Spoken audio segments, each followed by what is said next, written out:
जी अस्सलाम वालेकुम स्टूडेंट्स, उम्मीद करते हैं आप सब बिल्कुल खैरियत से होंगे।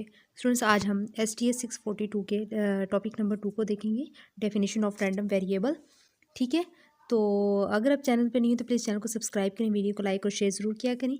चलते हैं हम अपने टॉपिक की तरफ। हमारे पास जो सबसे पहला कॉन्सेप्ट उन्होंने बताया है यही कि हमें रैंडम वेरिएबल के बारे में पता होना चाहिए। ऊपर हम रैंडम एक्सपेरिमेंट के बारे में पढ़ चुके हैं, स्पेस के बारे में पढ़ चुके हैं, ठीक है, इवेंट के बारे में, सैम्पल स्पेस के बारे में पढ़ चुके हैं, इवेंट के बारे में पढ़ चुके हैं। तो आज जो है वो हम रैंडम वेरिएबल के बारे में पढ़ेंगे। ठीक है, यहाँ पे हमारे पास इन्होंने वाज़ेह तौर पे ये लिखा हुआ भी है कि it is that variable which is associated with a random experiment, कि ये एक ऐसा वेरिएबल जो कि रैंडम एक्सपेरिमेंट के साथ एसोसिएट किया जाए वो रैंडम वेरिएबल कहलाता है। या आप दूसरे लफ्ज़ों में इसको इस तरह भी जो है वो याद रख सकते हैं कि मतलब जो रैंडम वेरिएबल होता है ये किसी रैंडम एक्सपेरिमेंट के आउटकम को जो आउटकम होती है किसी रैंडम एक्सपेरिमेंट के आउटकम्स को एक न्यूमेरिकल वैल्यू में मैप करता है, ये भी रैंडम वेरिएबल कहलाता है। या आप इसको ये भी कह सकते हैं कि ये एक ऐसा रैंडम वेरिएबल जो है वो ये एक ऐसा फंक्शन है जो किसी रैंडम एक्सपेरिमेंट के सैम्पल स्पेस को रियल नंबर्स की स्पेस में मैप करता है। ठीक है, तो इसको आगे हम ये भी पढ़ेंगे। इसकी जो है स्टूडेंट्स, इसको दो मेन कैटेगरीज में डिवाइड किया जाता है रैंडम वेरिएबल को। ठीक है, कि इसमें दो मेन टू जो है वो मेन कैटेगरीज में डिवाइड किया जाता है। एक कौन सी होती है, डिस्क्रीट रैंडम वेरिएबल, दूसरा कॉन्टिन्यूस रैंडम वेरिएबल। की नाम याद रखनी है आपने, इसकी डेफिनेशन याद रखनी है ये वाली। और इसकी दो कैटेगरीज है, discrete random variables, continuous random variable. अब जो डिस्क्रीट रैंडम वेरिएबल्स क्या होते हैं स्टूडेंट्स, हमारे पास ये जो डिस्क्रीट होते हैं ये वो रैंडम वेरिएबल होते हैं जिनकी आउटकम्स काउंटेबल होती हैं। जैसे कि हमारे पास जो है वो आ जाता है 0 आ गया, 1 आ गया, 2 आ गया, 3 आ गया, अप टू सो ऑन। ये हमारे पास काउंटेबल है। ठीक है, यानी हम इनको काउंट कर सकते हैं। और जो हमारे पास स्टूडेंट्स जो कंटिन्यूस रैंडम वेरिएबल होते हैं ये वो रैंडम वेरिएबल होते हैं जिनकी आउटकम्स अनकाउंटेबल होती हैं। ठीक है, ये जो कंटिन्यूस रैंडम वेरिएबल क्या होते हैं, जिनकी आउटकम्स अनकाउंटेबल होती हैं, जिनको हम काउंट नहीं कर सकते। जैसे कि हमारे पास आ गया टेम्परेचर आ गया, ठीक है, हाइट आ गई, ठीक हो गया, या जैसे कि हमारे पास वेट वगैरह आ गई, कि हमारे पास सारे क्या होते हैं, कंटिन्यूस रैंडम वेरिएबल होते हैं। तो चलते हैं हम अपने यहाँ पे क्या लिखा हुआ है, एक एग्जाम्पल दी हुई है कि let the random experiment be the toss of a fair coin and the possible outcomes are head and tail. वो कहते हैं कि हम जो है वो रैंडम एक्सपेरिमेंट के साथ जो है वो एक टॉस क्वीन को टॉस करते हैं। ठीक है, जिसकी ज़रूरत है दो पॉसिबिलिटीज़ होती हैं, एक हमारे पास हेड हो सकती है, एक दूसरी टेल हो सकती है। एंड द सैम्पल स्पेस जो है with associated experiment denoted by C. वो कहते हैं कि जो सैम्पल स्पेस है इसको हमने जो सैम्पल स्पेस है जो एसोसिएट होता है एक्सपेरिमेंट के साथ, इसको हम डिनोट करते हैं सी से, सैम्पल स्पेस को। ठीक है, सी से डिनोट करते हैं। और उसकी कौन सी आउटकम्स है, एक हेड है और दूसरी टेल है इसमें हमारे पास। ठीक है, अब जहाँ पे एच जो है वो हेड है और दूसरा टी जो है वो टेल से रिप्रेजेंट किया जाता है। तो वो कहते हैं कि अगर एक्स जो है वो एक फंक्शन है, ठीक है, कैपिटल एक्स एक फंक्शन है, जिससे जैसे कि X T of is equal to 0 and X H is equal to 1। ये एक चीज़ याद रखना as a MCQ most important है कि अगर एक्स टी हो तो वो उसकी जो वैल्यू होगी वो हमारे पास क्या होगी, 0 होगी। अगर एक्स ऑफ एच हो उसकी वैल्यू हमारे पास क्या होगी, 1 होगी। ये दोनों मेन चीज़ इंपॉर्टेंट है, मोस्ट इंपॉर्टेंट है, याद रखनी। एक्स टी जो है वो क्या होगी हमारे पास, उसकी वैल्यू 0 होगी है टेल की, और जो है हेड की जो वैल्यू होगी वो हमारे पास क्या होगी, 1 होगी। दस एक्स इज़ रियल वैल्यूड, जो एक्स है कैपिटल एक्स, वो कहते हैं कि ये रियल वैलिड फंक्शंस है जो कि डिफाइन करता है सैम्पल स्पेस पर। ठीक है, इसको डिफाइन किया जाता है सैम्पल स्पेस पर। इसके बाद वो कहते हैं X is a function define on the sample space C. वो कहते हैं जो एक्स है जो एक फंक्शन है जिसको सैम्पल स्पेस सी पर जो है डिफाइन किया जाता है। इसको हम X T is equal to 0 होता है हमारे पास, और X one H is equal to 1 होता है। तो which takes us from the sample space C to a space of real numbers. अब जो हमारे पास ये जो चीज़ थी, हमने जो है वो सी इज इक्वल टू, हमें पता था एक है एच है और दूसरा हमारे पास टेल है। ठीक है, लेकिन अब जो हमारे पास इनकी values X T is equal to 0 और X H is equal to 1 है।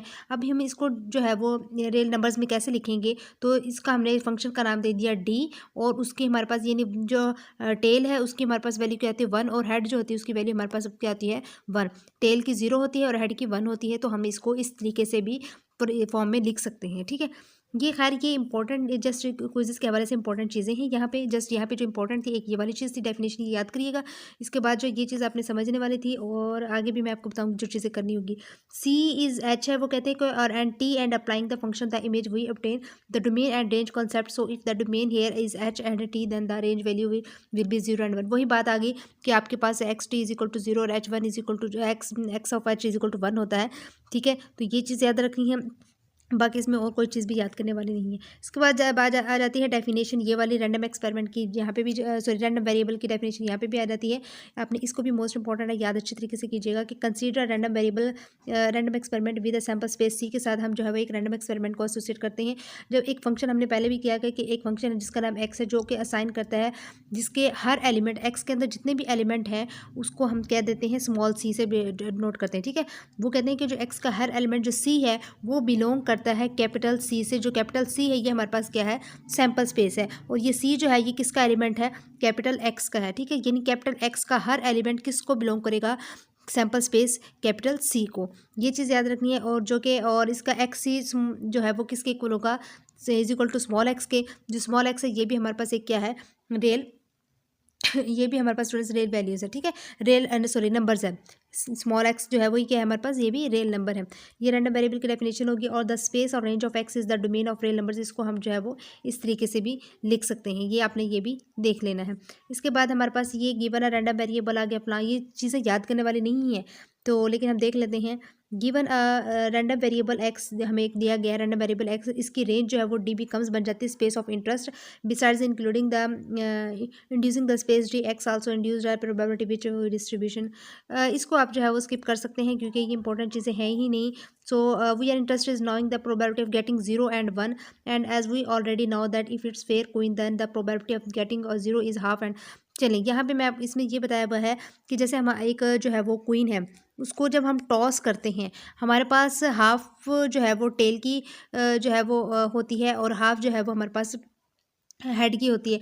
कि हम हमें प्रॉपर नहीं पता होता, हम 1/2 जो है वो हम ये कह सकते हैं कि हेड आ सकता है, ठीक है, और 1/2 हम ये कह सकते हैं कि हमारे पास टेल आ सकता है। यानी क्वीन जो है वो एक है, इसकी हमारी जो दो आपको पता है आउटकम्स होती हैं हेड और टेल की। अब हम कह भी सकते हैं कि हेड आएगा, हम कंफर्म नहीं होते, लेकिन हम ये भी कह सकते हैं कि टेल आएगा, ठीक है। तो ये हाफ बाय मतलब यही होता है कि 1/2 टेल और 1/2 जो है वो हेड है, ये होता है, ठीक है। इसके बाद जो है वो हमारे पास but generally in this case we can say that the set D is finite है।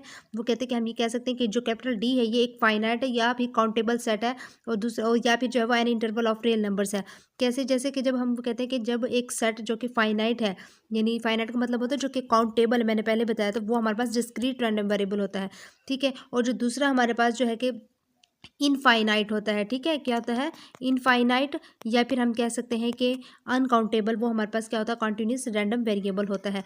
अब जो है मैंने आपको बताया था कि कॉन्टिन्यूबल जैसे कि 0 1 2 अप टू सो ऑन जो है ये हमारे पास डिस्क्रीट यानी कि जो काउंटेबल होते हैं। इसके बाद डिस्क्रीट की रैंडम वेरिएबल हैज़ 2 सिचुएशंस रखता है डिस्क्रीट रैंडम वेरिएबल, ये भी याद रखना, कितनी सिचुएशंस, 2 एज एमसीक्यूज। एक जो है वो उसकी exactly the same mention early है where a set D is a finite, just जिसमें कि हमारे पास फाइनाइट होता है, काउंटेबल होता है, लाइक हमारे पास 0 1 जो है ये हमारे पास फाइनाइट है। और एक हमारे पास ये भी यहाँ पे ये भी लिखा हुआ है कि एक इसकी एग्जाम्पल ये वाले, दूसरी एग्जाम्पल अगर हम एक डाई है उसको जो है वो टॉस करते हैं तो उसकी जो क्या कहते हैं आउटकम्स जो है वो 6 होती है, जैसे 1 हो गए, 2 हो सकता है, 3 या 4 या 5 6। तो ये सारे एलिमेंट्स जो है वो हमारे पास क्या है, डिस्क्रीट रैंडम वेरिएबल्स है, क्योंकि ये फाइनाइट है, काउंटेबल है। और जो सेकंड सिचुएशन है इसकी जो क्या कहते हैं इसकी डिस्क्रीट रैंडम वेरिएबल की सेकंड सिचुएशन जो है वो ये है कि which also gives you a discrete random variable that is when it is the countably infinite set. Countably infinite set मतलब ये होता है कि होते तो ये भी डिस्क्रीट रैंडम वेरिएबल की तरह होते हैं लेकिन कॉम्प्लिकेटेड होते हैं। लाइक हमारे पास ऐसे मैं आपको कह दूँ कि 0 0 आ गया, 0 1 आ गया, 1 0 आ गया, 1 1 आ गया, ठीक है, 0 0 0 आ गया, फिर जो है वो आप कह देंगे 1 1 1 आ गया, या फिर आप कहते हैं 0 1 1, या फिर 1 1 0, या फिर आप कहते हैं 0 0 1। तो ये थोड़ा कॉम्प्लिकेटेड हो जाता है, तो ये काउंटेबली इनफाइनाइट सेट होता है, ठीक है। तो ये 2 सिचुएशंस है इसकी आपने याद रखनी है। कौन कौन सी सिचुएशंस है, एक तो वो जो कि एग्जैक्टली द सेम मेंशन जैसे हमें किया गया, दूसरा हमारे पास जो है वो काउंटेबली इनफाइनाइट सेट आ गया। इसके बाद एक यहाँ पे भी एग्जांपल दी गई है, D is the set consisting of the random numbers 1 2 3 and so on which mean that they are countable but not finite. वो कहते हैं डी जो है वो एक सेट ऐसा जिसमें जैसे कि 1 2 3 और अप टू सो ऑन हो, ठीक है, यानी 1 2 up to 3 up to so on हो, तो ये जो है अभी इसका मतलब ये होता है कि ये काउंटेबल है लेकिन हमारे पास फाइनाइट नहीं। क्यों? क्योंकि हमें इसकी लिमिट मालूम नहीं कहाँ तक नंबर जा रहे हैं। काउंटेबल तो वो हो गया ना, जैसे कि 1 हो गया, 2 हो गया, 3 हो गया, 4 तक, यानी कि कोई नंबर्स की लिमिट होती है तो काउंटेबल हो जाते हैं। लेकिन जो अप टू सो ऑन है इसका मतलब है ये हमारे पास हमें नहीं पता कहाँ तक नंबर जा रहे हैं, तो ये काउंटेबल तो होंगे लेकिन फाइनाइट नहीं होंगे, ठीक हो गया। So in this situations we say that हम कह सकते हैं कि this is a discrete random variable है, या फिर if they are finite the elements में बी कॉल्ड, हम ये भी कह सकते हैं D1 D2 up to Son DM तक है, तो then also it is a discrete random variable. ठीक है, ये भी हमारे पास क्या डिस्क्रीट रैंडम वेरिएबल्स है, जो कि एक लिमिट तो है DM तक है, DM तक है। ठीक है, तो ये था students topic number 2। I hope so आपको इसकी काफ़ी हद तक समझ आ गई होगी, और जो इंपॉर्टेंट चीज़ है वो मैंने आपसे बता दी है, आप याद कर लीजिए अच्छे से। तो so thank you so much and अल्लाह हाफिज़।